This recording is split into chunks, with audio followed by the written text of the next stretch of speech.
Good morning. We found our trees.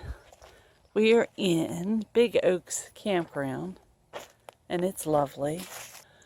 Look at this oak tree. Wow. It's so beautiful. Good morning. We've got more of that road.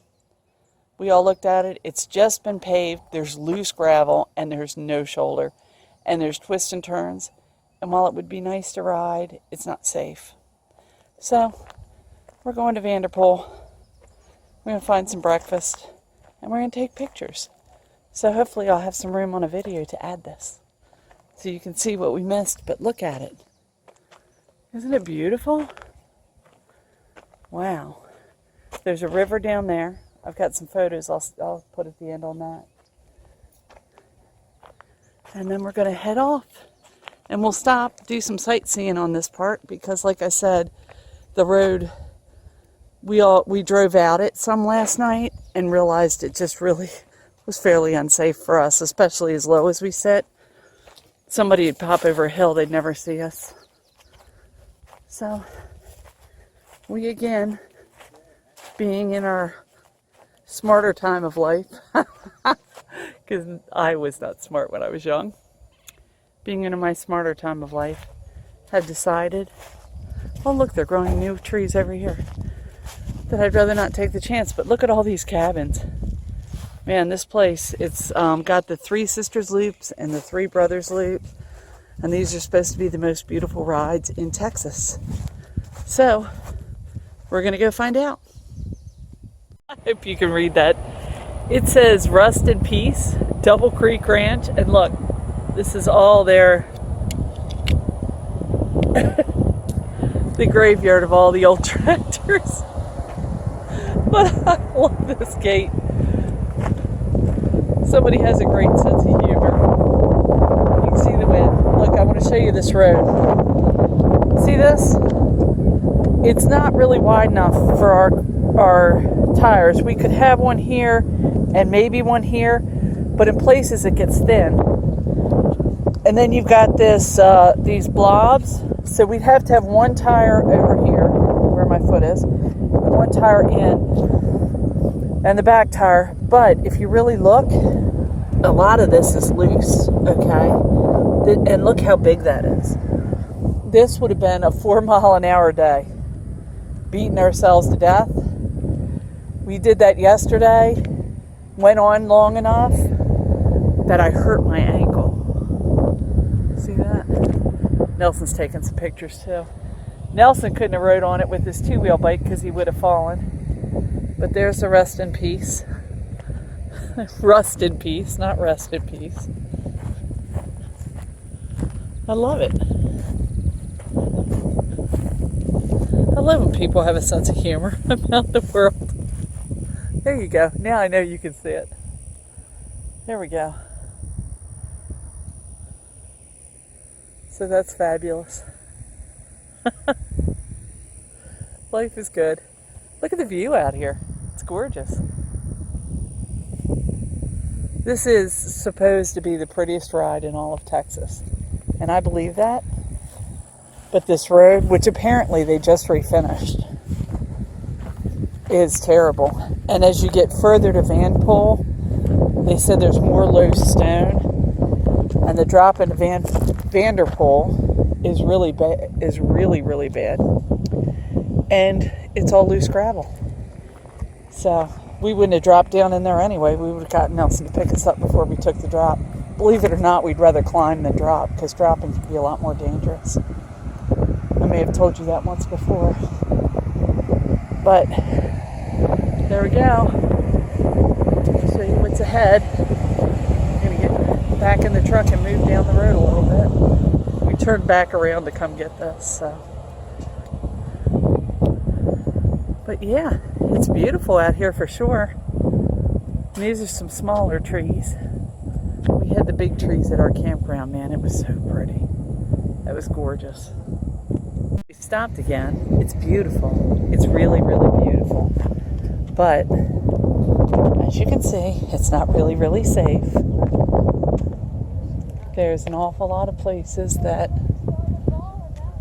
this is wide here. but most of it is not. I'm going to show you down this way a little ways. The drops are what's scary, honestly. Climbing the hills, you have a lot of areas that have blind corners and no shoulder. Now here, this is a pull-off. You've got your shoulder here. I'm going to walk you up here a little ways. Let you see this drop because it's pretty terrifying. There's lots of motorcycles on this road because it is such an amazing ride. And I can see having the desire to do it. But I have no desire to drop down this hill right here. You'd think the downhill would be the better part on some places, but honestly, the downhill's not the better part. A lot of times, especially if there's loose gravel, which this doesn't have here, by the way. This is well packed, but the drop down here, while you have a shoulder here, the shoulder disappears right over there. Can you see down there? It goes down and turns sharply to the left. You can't see it. So when you go down and you do those turns, oh, this one's still the right. I haven't gotten far enough down. But you get down here and you're going right, and then there's a sharp left, and you can't see around it. So if something's coming down at you, it could hit you easily. And the drop itself, we'd have to go slow enough that we didn't lose control, which means we'd have to stop somewhere along that and just get out. But look at the road cut. Isn't that amazing? Wow, the stone's amazing. The view, stunning. But not riding, very smart. To all those of you who are riding and bicycling through here, I hope I can get this out and you can see it beforehand. I'm telling you, be careful, be careful, be careful. Lights, anything you can do to be seen, do it. Because there's a lot of blind turns here. I'm through a place called Leaky. Oh, so it's paved underneath? So it's all concrete underneath, and these are all rocks that have shot through. This is a place, they call it Lakey, but it's spelled leaky, so we think it's a little funny. Log cabins and vacation homes. But I want to show you this this warning up here on the road that we were about to ride. So we've really, I think, we've done good. There's a sign for motorcyclist related crashes. 13 have been killed. So we just decided we're probably happier doing what we're doing. See that up there? Wouldn't that be a nice place to stay? We certainly think we made the right choice, looking at the road, looking at the blind curves, looking at everything as we've really come through. It's pretty flooring how dangerous it would have been for us to ride that. And we're worried about some other cyclists we know who are riding today. But since they're upright, they have an advantage. But yeah, this is all concreted here. I guess it's to keep it from washing out. But the stones have been pushed through. Yeah, you can see the edge of it there. Look, there's a dig spot. There's a deep spot, babe. You could go swimming. Yeah.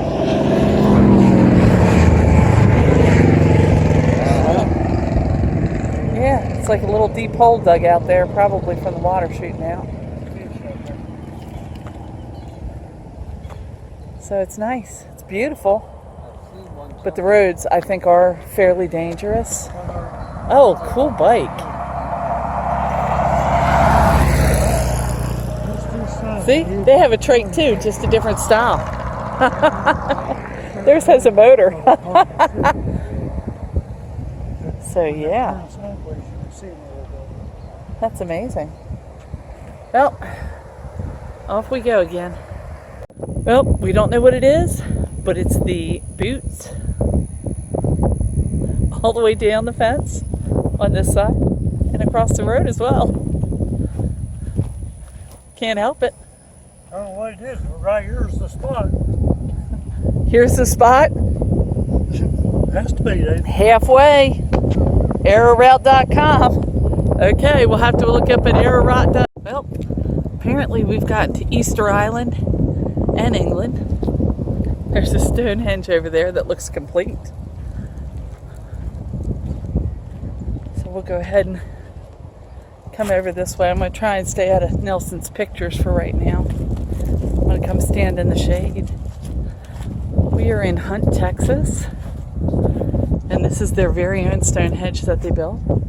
Obviously, we've got Easter Island here. There's another statue over there.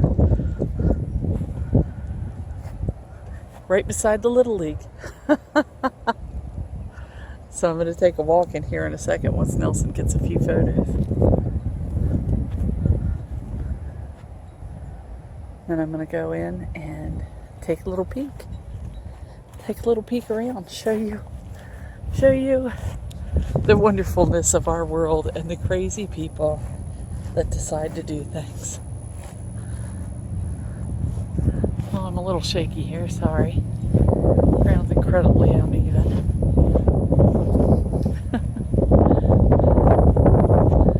Who knows why people do what they do? But it looks like concrete pillars, not stone. Oh, and they're hollow.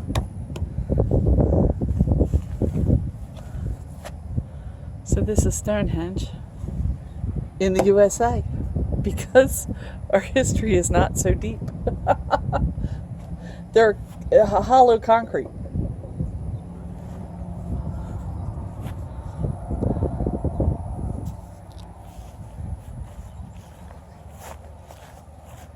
I'm going to keep hiding from Nelson's camera.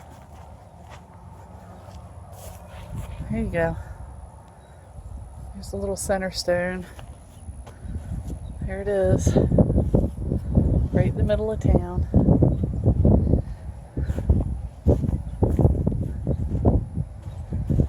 It's kind of fun. We saw a group of cyclists we have seen several times since our first day. We saw them on our first day out. They're the ones who told us we were bloated. And then we saw them going into Fort Davis, and we actually went and got Nancy and gave her a ride in. And then we saw them today eating lunch on their way here to Hunt. And we, of course, are not riding, but they, of course, are. So, you know, I've been thinking a lot about if I would do this tour again, knowing what I know on a trike. I don't think I'd do it on a trike, but I think I'd do the tour again. If I was on an upright bike and an actual tour, I think I'd do this tour. It's pretty amazing. Well, now we've saved some money on traveling. I don't need to go to Stonehenge because I've seen it. Well, not really. And I've also done Easter Island. All in the course of 40 feet. I guess that's how far they're apart. Maybe 40 feet, maybe 30. Nah, 40. Our house is 30 feet wide. So there we go. Stonehenge and Easter Island all together.